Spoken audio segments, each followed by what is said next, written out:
Anyway, so yeah, I guess like I said, I didn't read the paper again. I wanted to, I had every intention to, and I don't It's know, cool. got It busy. happens. I get it. Yeah, but I'm starting to be convinced that I guess that latest thread that you had written, I think my response to it is correct. I'm still convinced that that's correct. So Okay. I guess we could try to explore that avenue. But it kind of seemed like Okay. we were, or I'm starting to I'm think that pulling up the thread now. oh, sorry. I'm pulling up the thread now. Oh, okay. Yeah, I'm starting to think that we maybe mean something different by a proposition, and that this is where, Perhaps you're right. yeah, Perhaps we are have something different in mind when we say the word proposition. So when I use the word proposition, I just mean a statement or a sentence that can be true or false. yeah, okay, okay, then maybe we don't, because that's how I was thinking of it too. And so that's what I take to be essential to the cognitivist view. So if we're cognitivists about normativity and morality more narrowly, that we believe that moral statements express genuine propositions, which can be true or false. And so obviously the people that would be opposed to this are the non-cognitivists who would say that no, our moral language doesn't function that way. Yeah, okay, okay, then yeah, yeah. And we're both cognitivists. So sorry. We're both cognitivists. Yeah, I yeah, think we're pretty square on. So we think that there are some objective reason implying normative truths, yeah, and what we differ in is the nature of those sorts of facts. well, see, I don't even think so, because by a fact you mean a true proposition. And as I was saying in the Sure. thread, I'm completely on board with saying that ethical propositions are not natural propositions, and they can't be reduced to natural or scientific propositions. So I think you should unpack that claim a little bit right there, and just so you're saying that moral propositions are not natural propositions. So what do you mean by natural? When you use the phrase natural proposition, what concept is that expressing?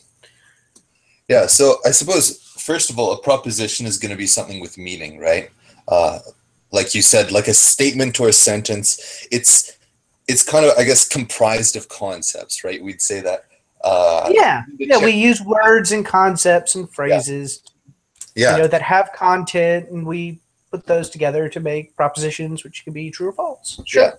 So I'd say that the nature, I guess, the identity of a proposition is going to be in its meaning, right? Two propositions are going to be the same if they have the same meaning. And I don't think that Is that an analytical claim or a synthetic claim? uh, Because when you say they have the same meaning, so if I say, maximizing happiness is felicific, or however you say that word, those two concepts have the same meaning, but that would be an analytic truth, correct? well, I mean, yeah, every Tell me truth. where I'm going wrong. Oh, yeah, every truth about meaning, I suppose, would be an analytic truth. Because analytic truths are just those that are true in Okay. virtue of the meanings of the word above. Okay. But so essentially, I completely agree that moral language cannot be simply restated in scientific language. I don't think that the term good or the word right can ever be defined can never be thought as synonymous with any scientific sort of term, Yep. like maximizing happiness or that kind of thing. So you believe that we need to use irreducibly normative concepts, Yeah, and we need to make irreducibly normative claims that state irreducibly normative propositions. yeah, Okay, no, that's fine. I want to make sure same page, yeah, because that's so we're both rejecting hard naturalism or analytical naturalism. So I yeah, use those terms are interchangeable, and that was your reading of Parfit, right? Like when he yeah, was saying analytical naturalism and hard naturalism, we agree that those refer to the same thing, and then non-analytic naturalism and what he calls soft naturalism, those are the same thing. Well, see, now this is funny because I would take analytic naturalism to be the view that ethical propositions and terms and concepts reduced to scientific or natural propositions and terms and concepts. And yet that seems to be the view that Parfit is trying to attack with the triviality argument. So I think so that it seems like this is an important claim that you're making here. So state your claim again so that I make sure I can understand it. You're saying that you just defined analytic naturalism. Yeah, right? that's how I have always understood analytic naturalism. They want to say, well, I mean, okay, so like I think I said this before, the division between analytic and synthetic naturalism, I think, follows the division between analytic and synthetic identities, right? So on one hand, analytic identities are identities of the meanings of words and of language. Maximizing happiness and philosophic, right? Precisely. Whereas synthetic identities have nothing to do with language or meanings or propositions. They are identities of things out in the world that are, removed from language. They're identities of those things we're talking about when we use language. And so I guess this is the problem with the triviality. The morning star and the evening star. Yeah. So those stars, the actual stars up in the sky, that the word morning star, or that our name morning star and that our name evening star refer to, are the same star, right? But these words maybe mean different things. Yeah. Yeah. No, I agree. So on hard naturalism, on analytical naturalism, since the meanings are the same, we don't need to use irreducibly normative concepts because we can state all normative facts in natural terms. That's what analytical naturalism means. So the triviality objection cannot apply to hard naturalism or analytic naturalism. Well, I don't know because it can't apply to it because the analytic naturalist does not need to make irreducibly normative claims. Oh, okay. Maybe not irreducibly normative, but they do need to make normative claims. So no, they don't need to because they could once they've found the true morality, they could state it all in natural terms. They wouldn't need to. But according to analytic naturalism, natural terms are normative, right? They're saying that certain normative concepts. They're the same thing. Exactly. So that's what I mean by that. Like we would not need to use normative concepts. Well, we can use them now, and they have meaning. They mean because they mean the same thing. But once we've figured out the true morality, we could completely discard all of the normative concepts and state all of the moral facts and all of the normative facts completely in natural terms because they always meant the same things as the normative terms that we were using. Well, that's a weird way to think of it because on analytic naturalism, our concept of maximizing happiness is a normative concept. And so if it's a concept we need to use, then yeah, we do need to use normative concepts. Well, not if we can state that concept entirely in naturalistic terms, which is what the analytic naturalist thesis is. That's what they're saying. They're saying, and this is what I take G.E. Moore to be refuting with his open question argument. And he specifically attacks utilitarians and saying, look, goodness can't mean maximizing happiness because I could still ask the further question, is maximizing happiness good? I can't ask the question, is maximizing happiness maximizing happiness? That's a closed question. Yeah. So these two things can't mean the same thing. Well, yeah. See, I do. But according to the analytic naturalist, we could never make use of that is right concept. We don't need to use it. Well, no, I don't think that's Moore's open question argument. I think is seen better as evidence, simply that competent English speakers are able to recognize an open and closed question, and the fact that people by and large do not see the question. Some act maybe promotes happiness, but is it good? They don't see that as a closed question. Therefore, that's really good evidence that it's not a closed question, and therefore analytic naturalism must be false. But that doesn't mean that we don't still need to use normative concepts, because promoting happiness is a normative concept if analytic naturalism is true, right? So No, they just mean the same thing. So well, but if they mean the same normative thing, then concept, the normative concept that we express when we say is right just means the same thing as the concept that's expressed by maximizing happiness. but if they mean the same thing, then they're the same concept, right? Yeah, and so we wouldn't need to use. So if they're the same thing, we could do away with the normative concept Well, completely. no, but that It would doesn't. never need. It would never need to enter into our language. Just like we don't need felicific Well, in our language, we don't need to use that word. We don't need to make that concept. We don't need. I think what you mean is we don't need to use the sound pattern coming out of our mouth, right? Like the word Or the meaning of it. The meaning of so when I say you ought to, so some fact is a reason, or you ought to do something, we could that the meaning in that is expressed by that statement could be restated completely in non-normative terms. well, yeah, but That's still be saying, that's analytic naturalism.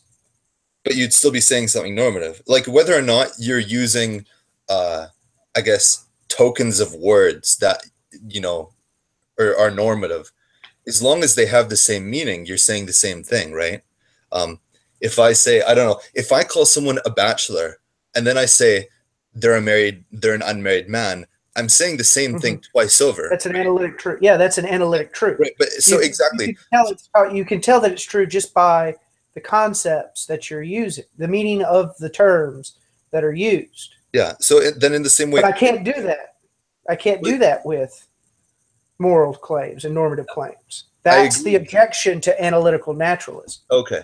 I agree. I agree with you there. I guess I'm just saying I think you're mistaking about what the consequences of analytic naturalism are. Because if analytic naturalism were true, and I agree with you, it can't be true, but if it were true, then I disagree. I disagree. I think it is plausible when applied to certain normative claims.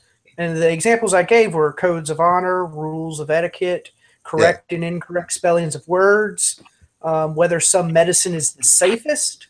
So I think that these are all normative concepts that when true, could be all restated entirely using non-normative terms. We would But, never need to make reference to the normative terms.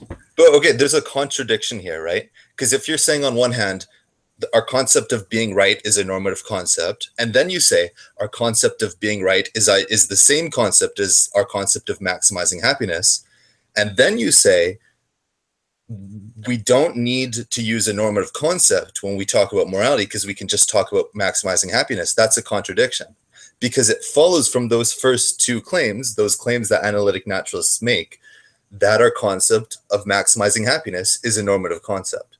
And so this notion that on analytic naturalism we don't need to use normative concepts is mistaken. On analytic naturalism, they're both normative and natural, right? There is no dilemma here. You have them both at the same time if analytic naturalism is true. So if analytical naturalism is true, we can distinguish between normative and naturalistic concepts. But this distinction on analytical naturalism is fairly superficial because they just mean the same thing. Yeah. Yeah. So I have no idea how I'm misrepresenting analytic naturalism when I say that if analytic naturalism is true, we can restate all normative claims in naturalistic terms. Yeah, but and so there would never appear a normative term anywhere in the statement. I guess it's the difference between there would never appear the string of symbols that spell out the word should. There would never even appear the concept that we are expressing but when we use those words would never even be used. Well, no, but it would be, because the concept. No, it wouldn't. Wait, okay, hold on. Because it would become restated completely in naturalistic terms, and we just admitted that we can distinguish between naturalistic and normative terms. We just agreed to that. I think there's so if we agree that we can distinguish between them, and we agree that they can all be restated in natural terms, then we both have to agree that we don't need the normative terms. Okay, there's a contradiction here.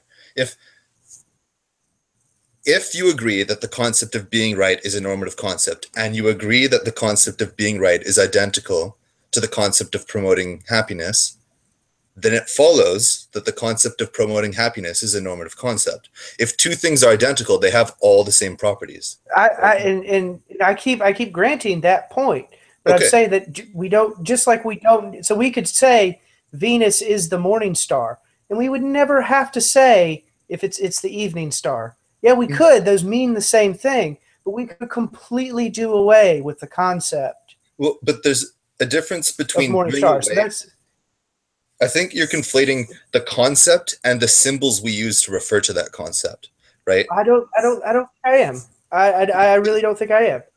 When you express the morning star and you express the evening star and you express That's a non-analytic claim. But I'm saying, my point is you can't do that with maximizing happiness you can. I'm sorry, you can do that as well with maximizing happiness and maximally felicific.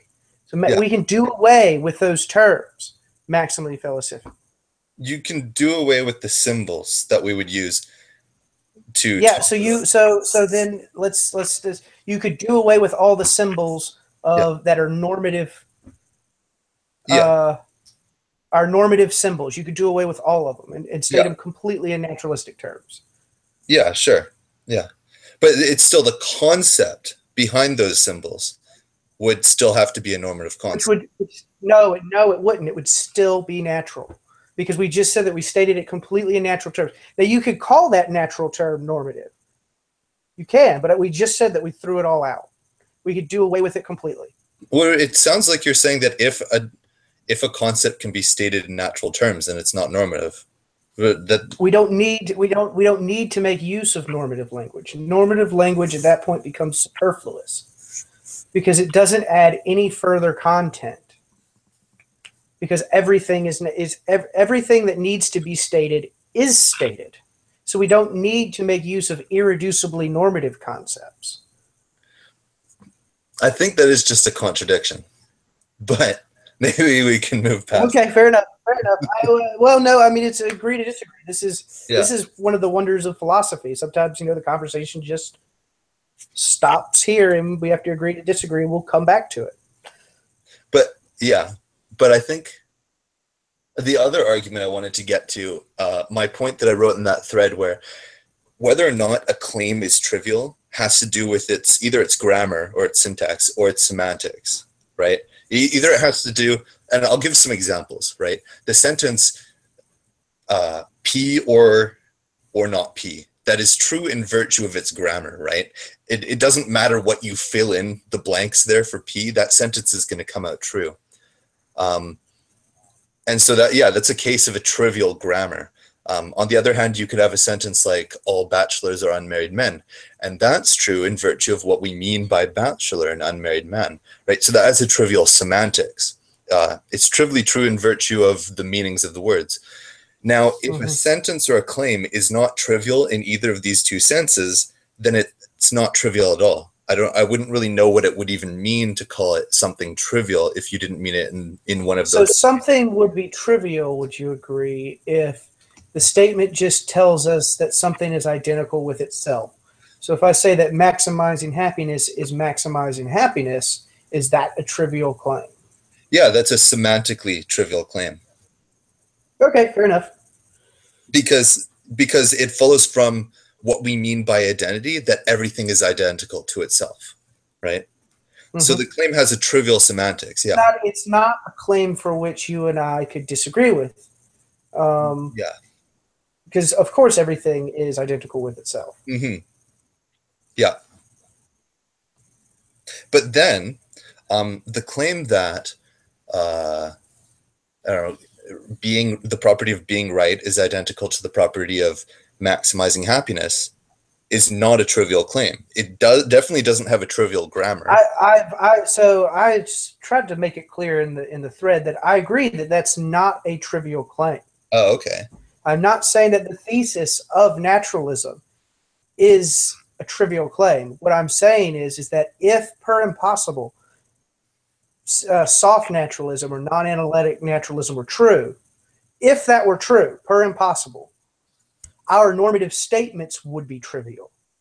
Yeah, When you're we right. said something, so that's Parfit's claim, and Railton accepts all of it. So Railton's a naturalist, and so when he reads this, he says, "Yeah, look, in the sense that Parfit is using the concept of property,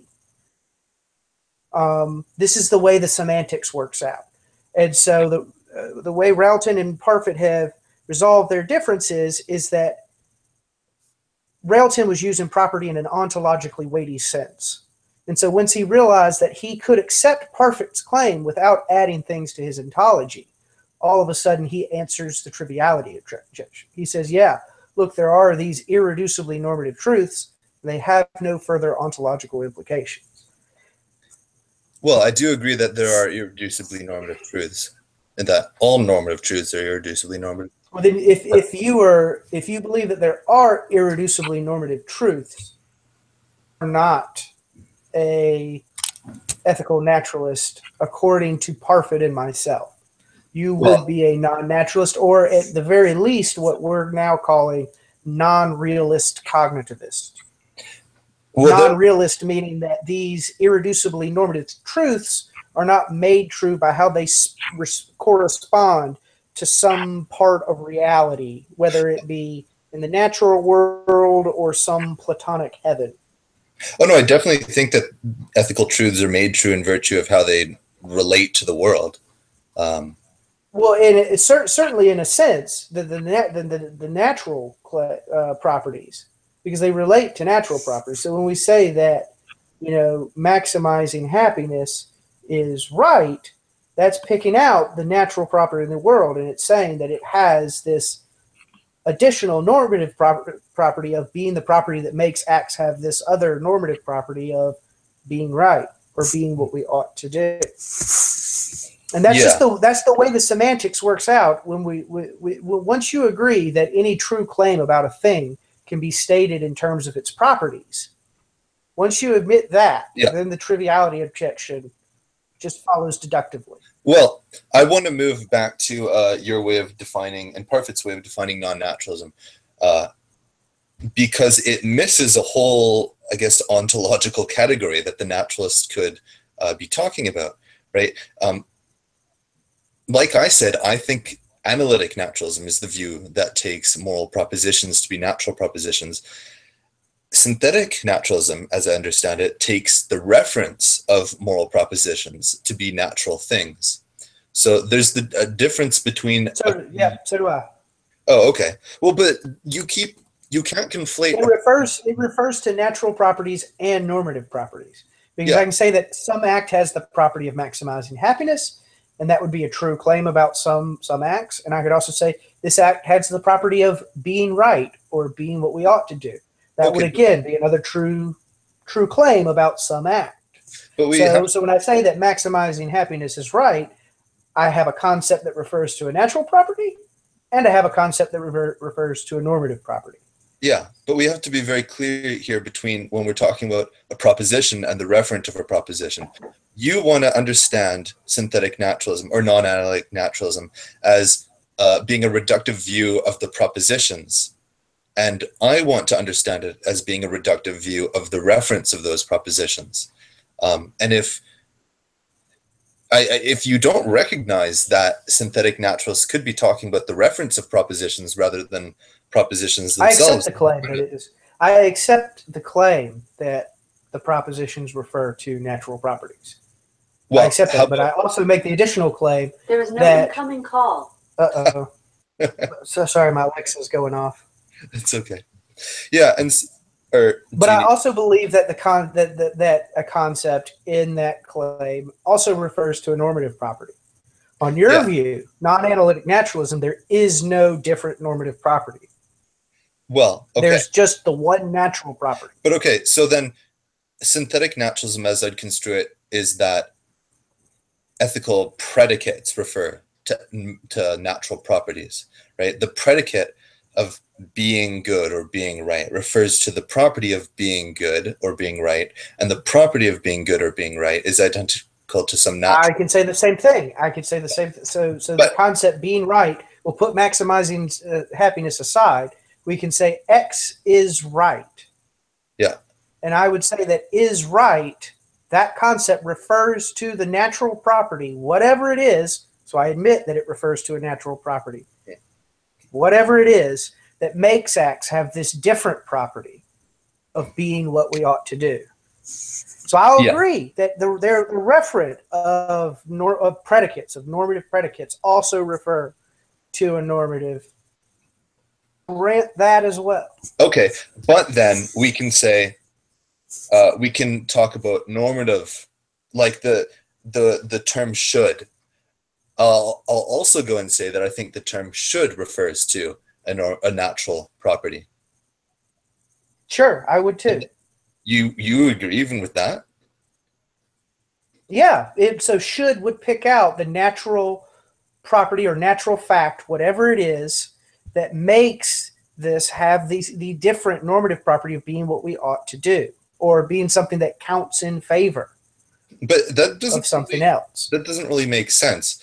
The predicate, you should do X, refers to the property of, something that you should do.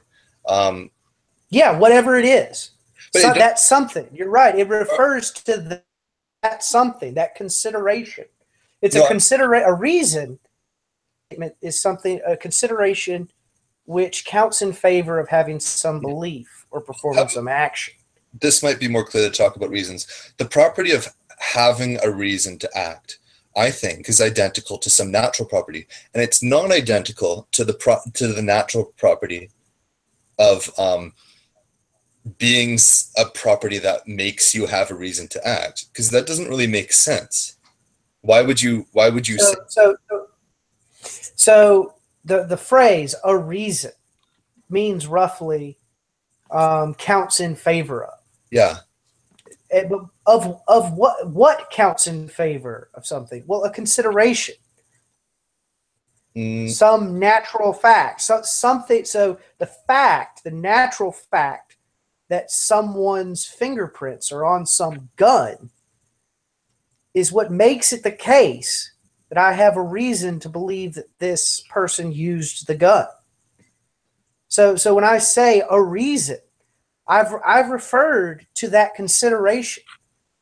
There's something that reasons are given by facts. So I can't have a reason for something unless I have a fact there. And I will agree that those there's the natural facts, which the everyday things in our lives, which are what give us reasons. I think I used the example with you. I don't even if I don't step on my brakes. The fact that I don't step on my brakes, I will run over a dog. That's a natural fact and I've described the way the world is.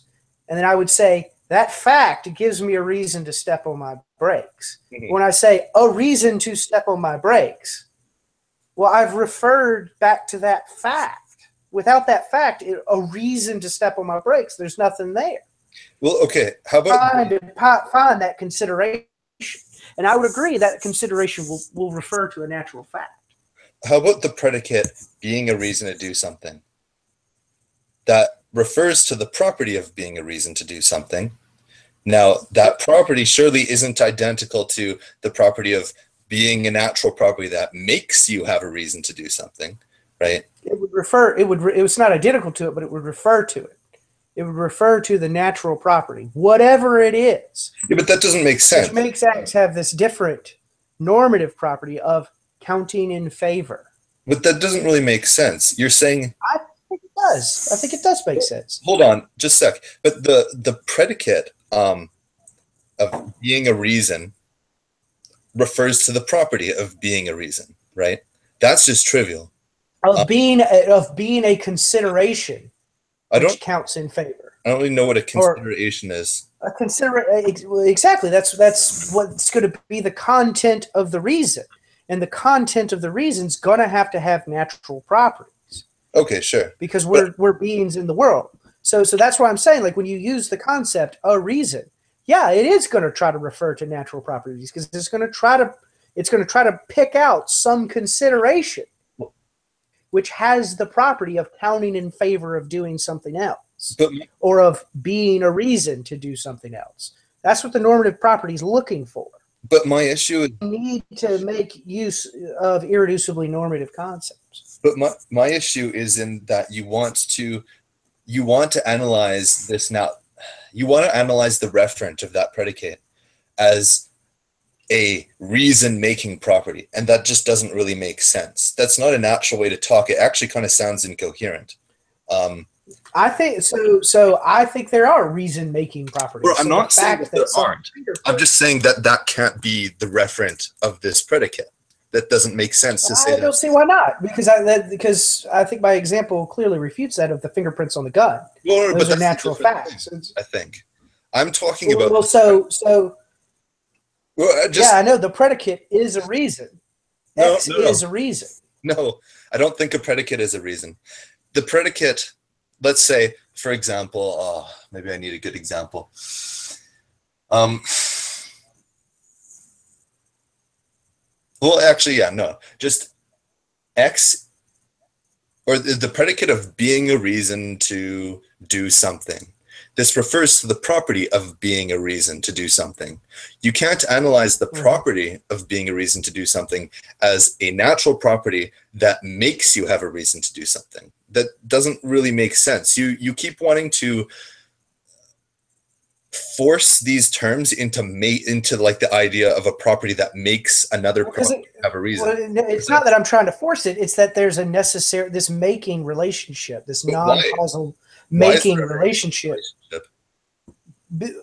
Because we have two different concepts. We have the natural concept, maximizing happiness, and we have the normative concept. Well, so you and I would agree that things when something makes something wrong, it doesn't causally make it wrong. No. Exactly. So there's this making relationship there. So yes, with our normative concepts, we have to say the natural property, which makes this act have the very different property of being something we ought not to do, or being something that would give others reason for indignation. No, I don't see why this making relation is coming out at all. It's necessary. You have to say that it's necessary. But why? We have to because that's part of the supervenience thesis. And this is just the way the semantics of the way we're using the term property works out.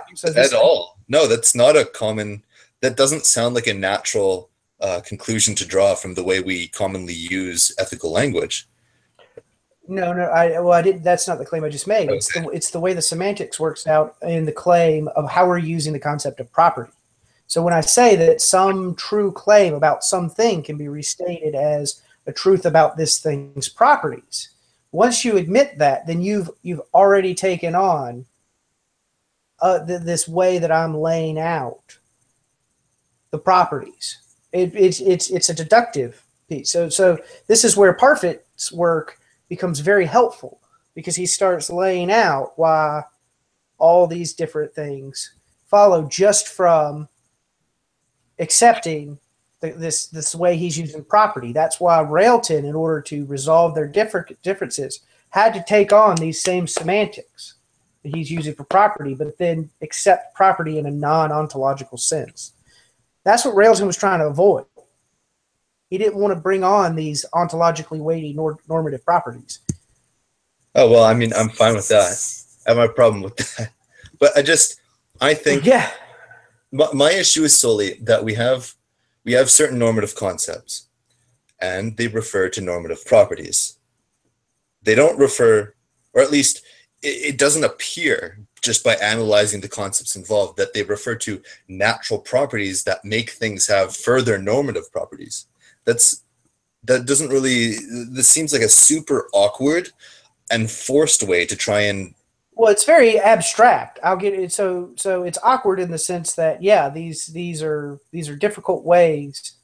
It's much easier to see these concepts and their relationships with each other when you see it on the printed page. that's why it's so invaluable to read, because he says exactly what you're saying. He's like, look, some naturalists might argue that irreducibly normative concepts do refer to natural properties, and he admits that, and he goes through and shows how, and, perhaps I didn't defend it the best way I could have just now, but I mean, he shows this. He goes, yeah, look, we can accept that to the naturalist, and it would still, the triviality objection would still apply. Okay, but I suppose when I say that murder is something you shouldn't do, I'm not saying that murder is something that has a natural property that makes it. Well, murder is a bad example because murder is a thick normative I mean, concept, any act, or a thick concept.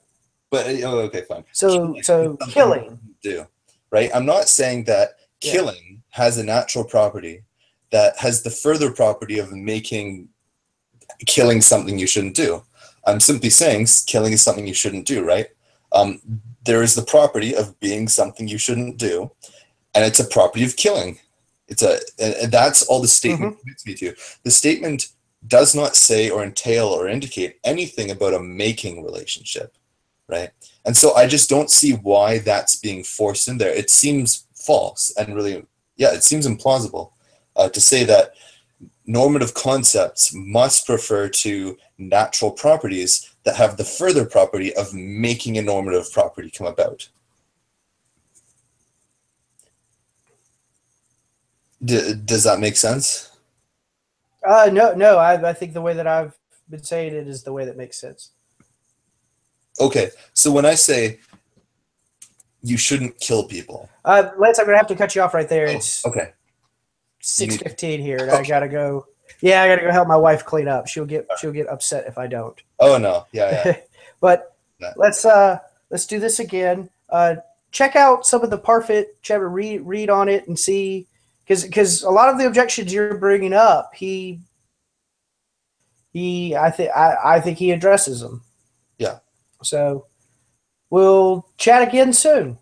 Okay, we'll do that. All right, have a great evening. All right, buddy. It's a pleasure as always. Yes. You have a great evening. All right, bye-bye.